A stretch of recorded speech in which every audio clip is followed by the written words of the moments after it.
mapapansin nyo nga dito guys ay talagang napakakapal ng hamog. Halos ramdam na ramdam ko na dito yung lamig. Narating na nga pala namin dito ang pinakadulo ng tuktok ng bundok na tinatawag nila the highest point of elevation. Habang pataas nga tayo ng pataas ay nararamdaman ko palalo yung lamig para tayong nasa storage.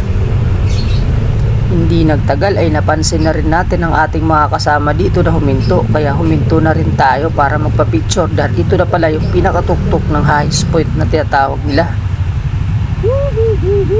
Kung makikita natin dito ay halos kukunti nga lang ang mga taong nagpupunta rito dahil napakalayo nga talaga nito kung inyong pupuntahan. Marami nga ang nagsasabi dito na hindi kaya ito ng balikan, pero kami kinaya namin ang balikan nito. Umalis kami sa Santiago City halos mag-aalas 7 na rin. Nang makauwi na kami ay mag-aalas 5 na rin. Halos 10 hours din ang aming biniyahe.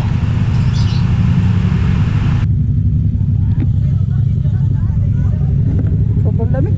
Para kang nasa frozen.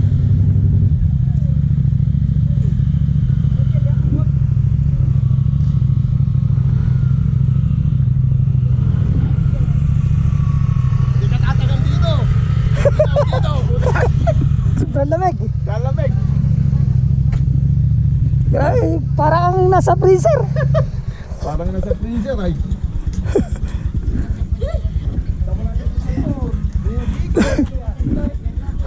May kamay ko. Parang galing sa freezer. Yeah. Yeah.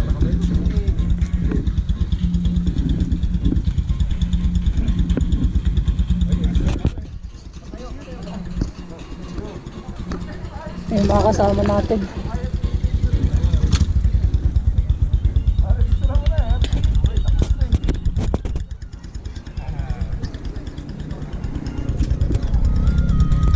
Grabe, sobrang lamig.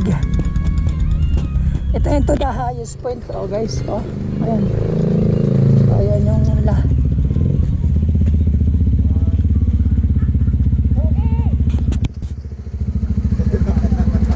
Tinog Bigwas Road, Tiangan, no? Taas ka. Guys, sigurado. Picture ka sa tag. Lakas ng hamog.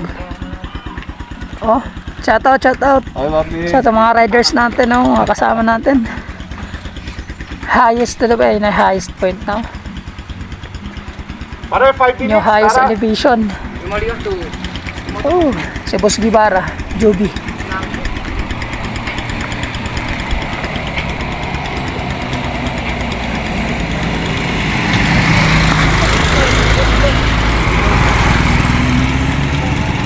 Sakyangan po ito guys, sakyangan. Highest point nila, grabe, nasa pinakatuktok na tayo ng bundok.